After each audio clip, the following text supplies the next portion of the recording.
इयत्ता 9वी मराठी विषयाच्या तासिकेत मी सौ सोनाली छुरी आपले स्वागत करते. आज आपण मराठी अक्षर भारती पाठ्यपुस्तकातील भाग 3 पाहणार आहोत.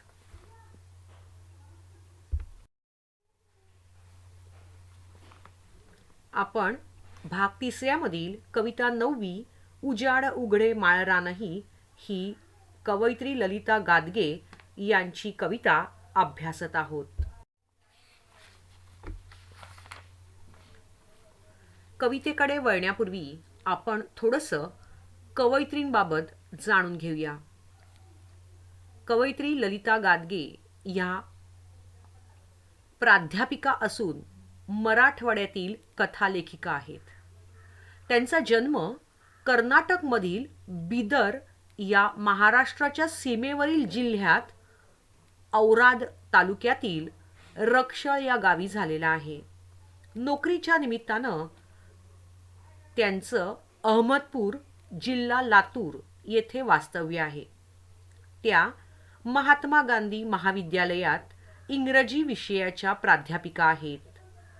लघुकथेशिवाय त्यांनी कविता, ललित गद्य, अनुवाद, समीक्षा असे वाङ्मयीन प्रकार हाताळलेले आहेत.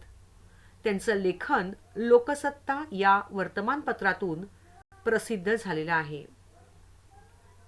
1994ला अग्निजळ नावाचा कविता संग्रह त्यांनी लिहिला. 1991ला फसवी क्षितिजे आणि 2008ला संवेदन हे कविता संग्रह प्रसिद्ध झालेले आहेत. त्यातला संवेदन हा कविता संग्रह जो आहे हा समोर तुम्हाला स्क्रीनवर दिसत आहे. तसेच 1991ला आयुष्याच्या काठाकाठाने, तर 1995ला दुःख आणि अश्रू व 2002ला प्राजक्ताची फुले आणि शेवटी दाह हे कथासंग्रह प्रसिद्ध झालेले आहेत. 2002ला नाळबंदाची कहाणी, 2006ला खिडकीतील आभाळ व अंतरीचे धावे हे ललित गद्य त्यांचे प्रसिद्ध झालेले आहेत. 2013 साली द विनर स्टँड्स अलोन ही पावलो कोयलो यांची मूळ इंग्रजी कादंबरी आहे. याचं अनुवादन त्यांनी केलेलं आहे. अनुवादन म्हणजे ट्रान्सलेट केलेले आहेत त्या. नागालँडच्या लेखिका यांच्या अ टेरिबल मॅट्रिॲर्की या कादंबरीचा अनुवाद इस्टोराइन इरालू असा त्यांनी केलेला आहे.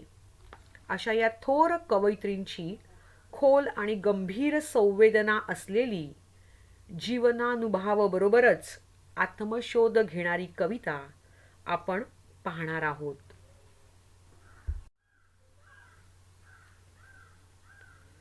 पान नंबर 35, कविता 9वी उजाड उघडे माळरानही कविता आपण अभ्यासत आहोत. आता आपण पाठ्यपुस्तकाच्या परिचयाकडे वळूया. मी परिचय वाचून दाखवते. प्रसिद्ध कवयित्री ललिता गादगे यांचा जन्म 1954 साली झालेला आहे. फसवी क्षितिजे, अग्निजळ, संवेदन इत्यादी कविता संग्रह प्रसिद्ध आहेत. आयुष्याच्या काठाकाठाने, दुःख आणि अश्रू, प्राजक्ताची फुले आणि दाह हे कथासंग्रह प्रसिद्ध आहेत. नाळबंदाची कहाणी, खिडकीतला आभाळ हे ललित गद्य प्रसिद्ध आहे. आता प्रस्तुत कवितेत कवयित्रीने वसंत ऋतूच्या आगमनामुळे सृष्टीच्या निसर्ग सौंदर्यातील बदलांचं मनमोहक वर्णन या कवितेमध्ये केलेलं आहे. ते आपण पाहणार आहोत. मुलांनो, कवितेकडे वळण्यापूर्वी कवितेचा जो विषय आहे उजाड उघडे माळरानही, ही कविता, ह्या कवितेचा विषय आहे की वसंत ऋतू आल्यामुळे, त्याच्या आगमनामुळे, त्याच्या येण्यामुळे सृष्टीमध्ये, निसर्ग सौंदर्यामध्ये जे जे काही बदल झालेला आहे त्या बदलांचं मनमोहक वर्णन कवितेमध्ये कवयित्रीने केलेलं आहे. हे सगळं पाहत असताना सुरुवातीलाच वसंत ऋतू काय त्याबद्दल मला थोडंसं सांगायचं आहे. नीट काळजीपूर्वक ऐका. भारतामध्ये चैत्र आणि वैशाख, जसे जानेवारी फेब्रुवारी हे इंग्रजी महिने आहेत, तसेच मराठीमध्ये चैत्र वैशाख हे दोन मराठी महिने वसंत ऋतूचे महिने आहेत. म्हणजेच काय, तर चैत्र आणि वैशाखामध्ये वसंत ऋतू असतो. तर या वसंत ऋतूमध्ये झाडाला पालवी फुटते. साधारणतः आता इंग्रजी महिने बघायचं झालं तर February, end of the February आणि मार्च आणि एप्रिलचं स्टार्टिंग हा साधारणपणे वसंत ऋतूचा महिना असतो. आता हे मी फक्त भारत देशापुरता सांगितलं, कारण प्रत्येक देशामध्ये हा ऋतू वेगवेगळ्या महिन्यामध्ये साजरा केला जातो. तुम्ही नेटवर सर्च कराल तर तुम्हाला ही सगळी माहिती भारतातली मिळणार. मी जी सांगते ही भारतातली माहिती आहे. जगामधल्या अनेक देशांमध्ये वसंत ऋतू म्हणजेच स्प्रिंग सीझन वेगवेगळ्या महिन्यामध्ये सेलिब्रेट होत असतो, आणि म्हणून ही मुद्दामून माहिती मी सांगते तुम्हाला. भारतामध्ये साधारण फेब्रुवारी एंड आणि मार्च अख्खा महिना आणि एप्रिलच्या सुरुवातीपर्यंत हा वसंत ऋतू असतो. तर निसर्ग हा एरवी सुंदर असतोच. आपण जिथे जिथे फिरायला जातो त्यावेळेला प्रत्येक ठिकाणचा निसर्ग असतो हा सुंदर असतोच. पण वसंत ऋतूमध्ये याचं रूप काहीतरी वेगळंच दिसतं, काही औरच असतं नजराणा. आणि निसर्गाचं सौंदर्य वसंतामध्ये जास्त खुलतं. कारण का, तर पाऊस नसतो. फेब्रुवारीमध्ये पाऊस नसतो, आणि पाऊस नसतानाही सृष्टीला, झाडांना नवीन पालवी फुटण्याची ही ईश्वरी किमयाच आहे असं मला वाटतं. आणि ती फक्त वसंत ऋतूमध्येच पाहायला मिळते. पानगळ तुम्हाला माहिती आहे, म्हणजे झाडांची पानं निघून गेलेली असतात आणि त्यानंतर कोवळी कोवळी पानं झाडाला येतात. तो हा वसंत ऋतू. आता यामध्ये सुद्धा प्रत्येक झाडाची पानं गळून त्यांना कोवळी पानं येतात असं नाही, तर काही झाडांना कोवळी पानं येतात आणि काही झाडांना डिरेक्टली फुलंच येतात. तर असं हे वसंत ऋतूचं वैशिष्ट्य आहे. आंब्याचं झाड असतं, त्या आंब्याच्या झाडाला आंबे लागतात हे तुम्हाला माहिती आहे.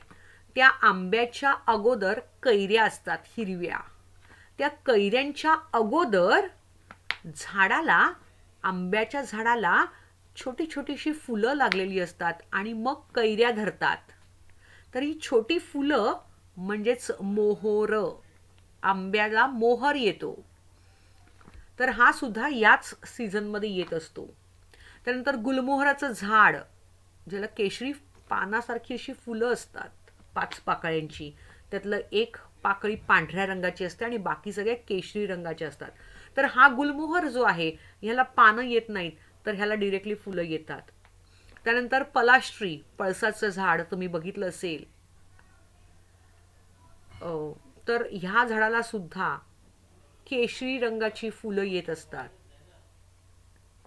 तर हे सुद्धा पानं न येता डिरेक्टली यांना फुलं लागतात. तर असे काही अपवाद असतात. तर हे फक्त वसंतातच बघायला मिळतं आणि म्हणून वसंत ऋतू काय तुम्हाला कळावं म्हणून मी हे सांगितले. आता आपण कवितेकडे वळूया. पान नंबर 35, कविता 9वी, उजाड उघडे मायरा नाही. पहिल्यांदा कविता संपूर्ण वाचते, मग आपण त्याचं एक्सप्लेनेशन बघूया. स्वागत करण्या वसंत ऋतूचे, रंग उधळले दिशा दिशांना. बेरड कोरड इथली सृष्टी, घेऊन आली ती नजराणा. गर्द पोपटी लेऊन वसने, मुरडत आली लिंबोणी. जर्द तांबडी कर्णफुलेही, घालून सजली नागफणी. लुसलुस पाने अंगोपांगी, झुले वडहा दंग होऊनी. दुरंगी चुनरीत उभीही, घाणेरीही नटुनी थटुनी. सळसळ झळझळ पिंपळ पाने, मऊ मुलायम मोर पिसापरी. सांबर लाल कळ्यांनी लखडून, उभे स्वागता पाणंदीवर. पळस फुलेही बहरून आली, या मातीच्या अंकावरती. कुसुमे सारी या जगातली, पाहुनी त्यांना मनात झुरती. आंब्याच्या मोहरातून आली कोकिळेची सुरेल तान, उघडे उजाड उघडे माळ रानही गाऊ लागले वसंत गान. आता ही जी नवरस आहेत त्या नवरसामधले शांत रसाची ही कविता आहे. थोडंसं कवितेबद्दल माहिती असलेलं बरं. ही शांत रसातली कविता आहे. त्यानंतर याच्यामध्ये यमक आलेले आहेत. यमक म्हणजे काय, तर शेवटी रायमिंग वर्ड्स येतात. जसं निंबोणी नागफणी, दंग होऊनी नटुनी नटुनी, मोर पिसापरी पाणंदीवरी, अंकावरती मनात झुरती, सुरेल तान वसंत गान, हे जे रायमिंग वर्ड्स आहेत म्हणजेच यमक इथे साधलेला आहे. त्याला यमक असं म्हणतात. बरोबर. चला आता आपण कविता पाहूया. स्वागत करण्या वसंत ऋतूचे रंग उधळले दिशा दिशांना, बेरड कोरड इथली सृष्टी घेऊन आली ती नजराणा. मी एक एक कडवं घेणार आहे. तुमच्या हातात पेन्सिल असेल तर पेन्सिलीने अंडरलाईन करून शब्दाचे अर्थ लिहून घ्या, म्हणजे कविता वाचल्यानंतर समजायला बरी पडेल. स्वागत करणे म्हणजेच आदर सत्कार करणे. स्वागत करणे म्हणजे आदर सत्कार करण्यासाठी. वसंत ऋतूचे म्हणजे वसंत ऋतू. रंग उधळले दिशा दिशांना म्हणजे सगळीकडे रंग पसरलेले आहेत. उधळले म्हणजे पसरले. बेरड, बेरड म्हणजे रखरखीत. कोरड, कोरड म्हणजे कोरडी, शुष्क किंवा ड्राय. निस्तेज, ज्याला तेज नाही असे. सृष्टी, सृष्टी म्हणजे काय, तर निसर्ग. काय घेऊन आली, घेऊन आली ती नजराणा. नजराणा म्हणजे काय, तर भेटवस्तू घेऊन आलेली आहे. म्हणजेच काय, तर वसंत ऋतूच्या आगमनामुळे,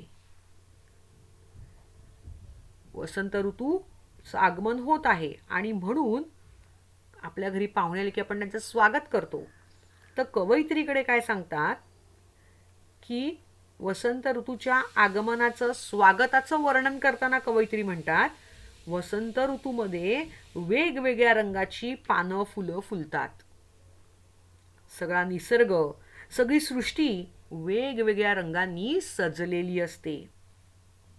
आणि जणू काही हा निसर्ग, ही सृष्टी हे वेगवेगळे रंग घेऊन आलेले आहेत आणि जणू काही वसंत ऋतूच्या स्वागतासाठी हे सगळं करून आणलेलं आहे निसर्गाने, असं कवयित्रीला वाटतं. याशिवाय त्या कवयित्री इथे म्हणतायत की सर्व दिशा वेगवेगळ्या रंगांनी उजळून आलेल्या आहेत. जसं शिशिर ऋतूमध्ये सगळी सृष्टी कोरडी रुक्ष झालेली असते, म्हणजे पानगळ झालेली असते, अशी ही कोरडी रुक्ष झालेली सृष्टी वेगवेगळ्या रंगाचा नजराणा भेटवस्तू वसंत ऋतूसाठी घेऊन आलेली आहे. अशी सुरेख कविकल्पना कवयित्री इथे आपल्याला करतायत. मला वाटतं पहिलं कडवं तुम्हाला समजलेलं असेल. आपण दुसरं कडवं बघूया. गर्द पोपटी लेऊन वसने मुरडत आली लिंबोणी, जर्द तांबडी कर्णफुले ही घालून सजली नागफणी. गर्द, गर्द म्हणजे दाट, घट्ट, गच्च. पोपटी, पोपटी म्हणजे हिरवी. वसने, वसने म्हणजे कपडे किंवा वस्त्रे. वसन म्हणजे कपडा आणि वस्त्र. वसने म्हणजे अनेक वसने म्हणजे भरपूर सारे कपडे आणि वस्त्रे. मुरडत म्हणजे लाजेनं लचकत वगैरे येत होते. आता लिंबोणी, लिंबोणी म्हणजे काय, तर कडुनिंबाचं झाड, ज्याला तुम्ही नीम ट्री म्हणता, ते लिंबोणीचं झाड मुरडत आलेलं आहे. जर्द तांबडी, जर्द म्हणजे डार्क, गडद. जर्द म्हणजे गडद, डार्क. तांबडी, तांबडी म्हणजे लाल, हा लाल रंग आहे. कर्णफुलं. कर्णफुले म्हणजे काय, तर इयरिंग्स. कानामध्ये जे कानातले घालतात त्याला कर्णफुले असं म्हणतात. कर्ण म्हणजे कान. किंवा मराठीमध्ये याला कुंडले असंही म्हणतात. कुंडले, कर्णाची कुंडले, ते त्याचं कवच होतं. हां, तो इथे भाग नाही. तर कुंडले म्हणजे कर्णफुलं, कानातले, इयरिंग्स. घालून सजली नागफणी. आता नागफणी, नाग म्हणजे स्नेक, फणी म्हणजे फणा काढलेला, म्हणजेच ज्याला तुम्ही कॅक्टस प्लांट म्हणता तेच ते नागफणी. त्याला मराठीमध्ये अजून एक नाव आहे निवडुंग, ज्याला काटे असतात ते नागफणी. निवडुंग म्हणजेच कॅक्टस प्लांट. आता याचा आपण अर्थ बघूया. वसंत ऋतूमध्ये झाडांना नवी हिरवी पालवी फुटत असते. त्या हिरव्या पालवीला बघितल्यावर असं वाटतं की गर्द पोपटी म्हणजेच हिरव्या रंगाची वस्त्र किंवा कपडे घालून ही लिंबोणी म्हणजेच कडुनिंबाचं झाड, हिरवगार झाड लचकत मुरडत आलेलं आहे.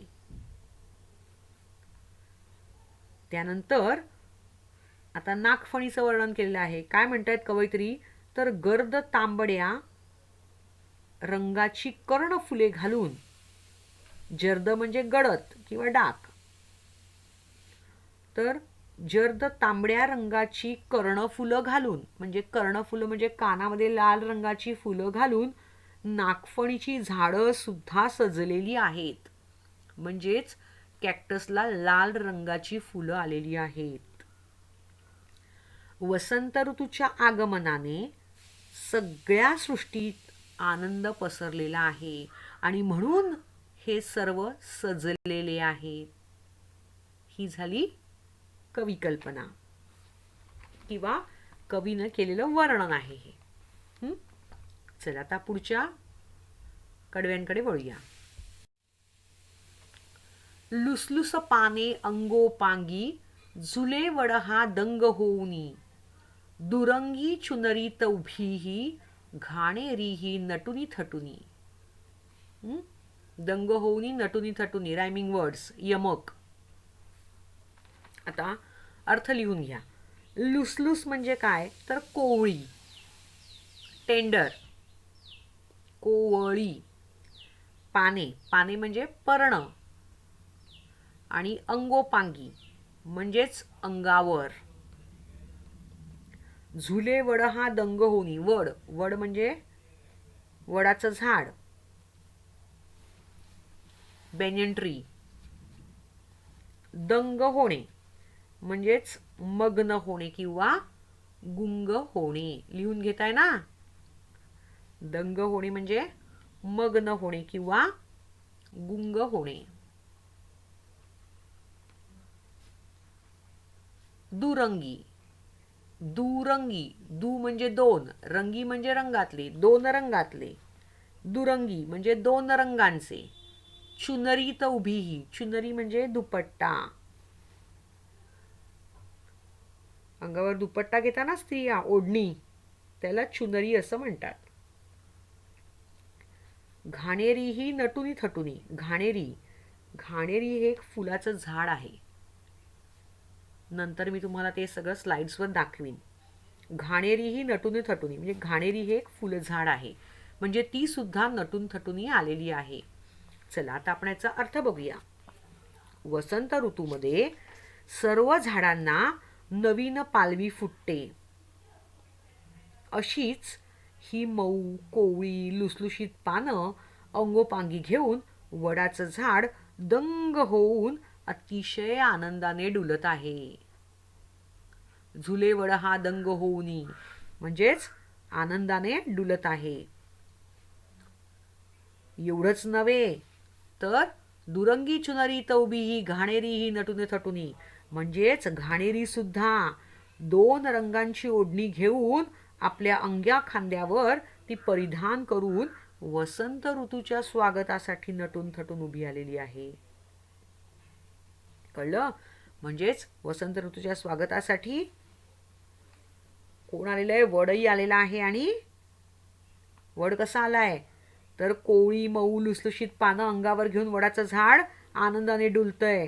आणि घाणेरी कशी आली आहे? 2 रंगांची ओढणी घेऊन नटून थटून आलेली आहे. प्रत्येक झाडाचं हे वर्णन आहे. म्हणजेच काय, वसंत ऋतूमध्ये काय बदल होतात हे बदल इथे दिलेले आहेत. आता पुढचं कडवं बघूया आपण. सळसळ झळझळ पिंपळ पाने मऊ मुलायम मोर पिसापरी, सांबर लाल कळ्यांनी लखडून उभे स्वागता पाणंदीवर. सळसळ झळझळ पिंपळ पाने. पिंपळ, पिंपळ म्हणजे पिंपळाचं एक झाड असतं ज्याला तुम्ही पिपल ट्री म्हणता, ते पिंपळ.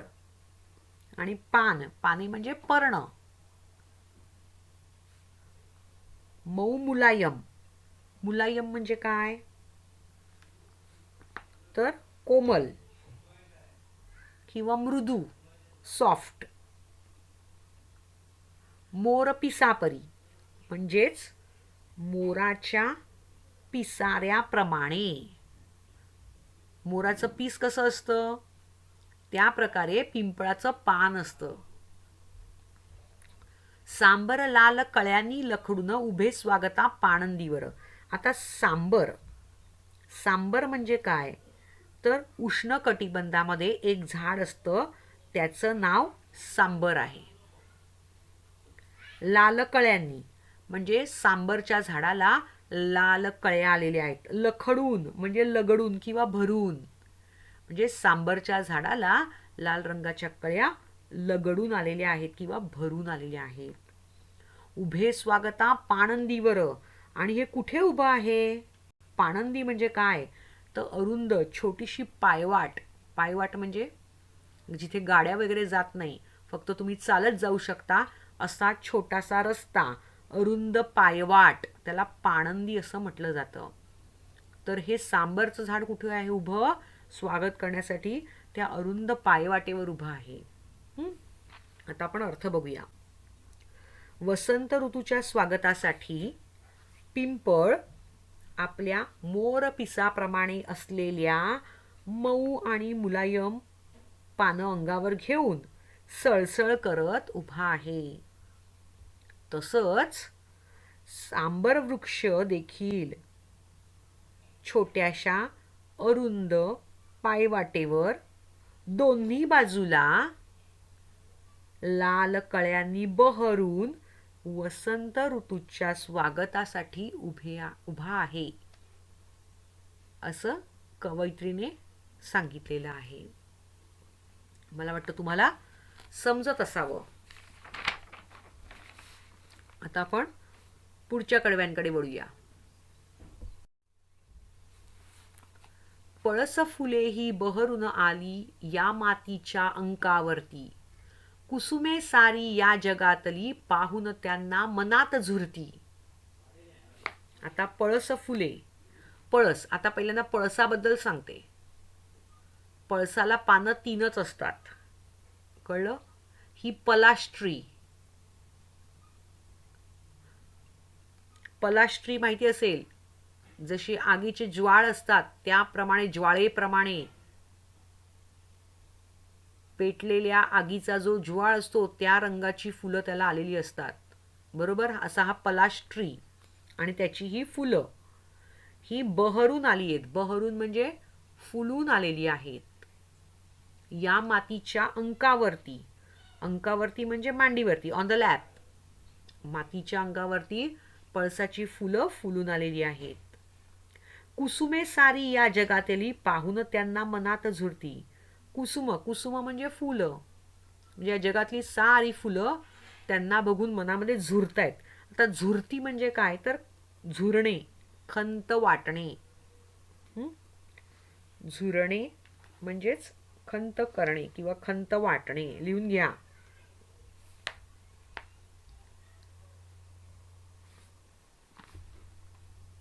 झालं? चला आता सांगू अर्थ. पळसाच्या फुलांना बहर आलेला आहे. या बहरलेल्या फुलांनी वसंत ऋतूच्या स्वागतासाठी आपला सडाच, म्हणजे फुलं जमिनीवर पडतात ना, तो सडा या मातीवर पसरवलेला आहे. आणि ही अतिशय आनंदाने मातीवर पसरलेली सुखावलेली आपल्याला पाहायला मिळत आहेत. पळसाला आलेली व मातीवर पसरलेली ती फुलं, त्या फुलांची सुंदरता पाहून जगातील सर्व फुलं मनातल्या मनामध्ये खंत करतायत, झुरत आहेत असं कवयित्रीला वाटतंय. आता पुढचं कडवं. आंब्याच्या मोहरातून आली कोकिळेची सुरेल तान, उजाड उघडे माळरानही गाऊ लागले वसंतगान. आता आंब्याचा मोहरातून आली. आंब्याचा मोहर, मोहर म्हणजे काय तर फळ लागण्या अगोदर जो फुलोरा असतो, जी फुलं असतात त्याला मोहर असं म्हटलं आहे. कोकिळेची सुरेल तान, कोकिळा म्हणजे कक्कू, ज्याचा आवाज सुरेल असतो. सुरेल तान, सुरेल म्हणजे मधुर, आणि तान म्हणजे स्वरांची लहर किंवा ट्यून. उजाड उघडे माळरानही गाऊ लागले वसंतगान. वसंतगान म्हणजेच वसंत ऋतूचं गाणं. आणि माळरान, माळरान म्हणजेच काय गवताचं पठार. माळरान म्हणजे गवताचे किंवा गवती पठार. आणि वसंतगान म्हणजे वसंताचे किंवा वसंत ऋतूचे गाणे. झालं लिहून. आता आपण अर्थ बघूया. वसंत ऋतूमध्ये सृष्टीमध्ये अनेक बदल घडतात. आपण पाहिलं काय काय बदल घडलेले आहेत ते. तसंच वसंत ऋतूमध्ये आंब्याच्या झाडाला मोहर येतो. अशा या आनंदायी वातावरणामध्ये आंब्याच्या झाडावर बसून कोकिळा आपली सुरेल तान घेत आहे, म्हणजे छान गोड गळ्याने गात आहे. वसंत ऋतूच्या आगमनामुळे उजाड उघडं हे जे माळरान आहे, पठार आहे, हे फुलांनी पानांनी बहरून आलेलं आहे. आणि जणू काही ते माळरानही अतिशय आनंदाने वसंत ऋतूचं गीत गात आहे असं कवयित्रीला वाटते. तर अशा प्रकारे कवयित्रीने वसंत ऋतूच्या आगमनामध्ये मुळे सृष्टीमध्ये, निसर्गामध्ये जे जे बदल झालेले आहेत, जे बदल घडलेले आहेत, त्या बदलांचं वर्णन इथे केलेलं आहे. अतिशय सुंदर प्रकारे हे वर्णन केलेलं आहे. कदाचित आपली ही नजर तितकी शार्प त्या कवयित्रीप्रमाणे नसेल. आपण काय करतो, हा वा छान आहे, वाव बस इतकं म्हणून निघून जातो, बरोबर ना. तर अशी ही सुंदर नजर ह्या कवयित्रीला लाभलेली आहे. आणि त्यामुळे ह्या निसर्ग सौंदर्यातले बदल त्यांनी छानपणे टिपलेले आहेत आणि कवितेच्या मार्फत आपल्यापर्यंत पोचवलेली आहेत. अशी ही छान कविता आहे. पुढच्या तासिकेमध्ये आपण प्रश्नांची उत्तरं पाहत आहोत.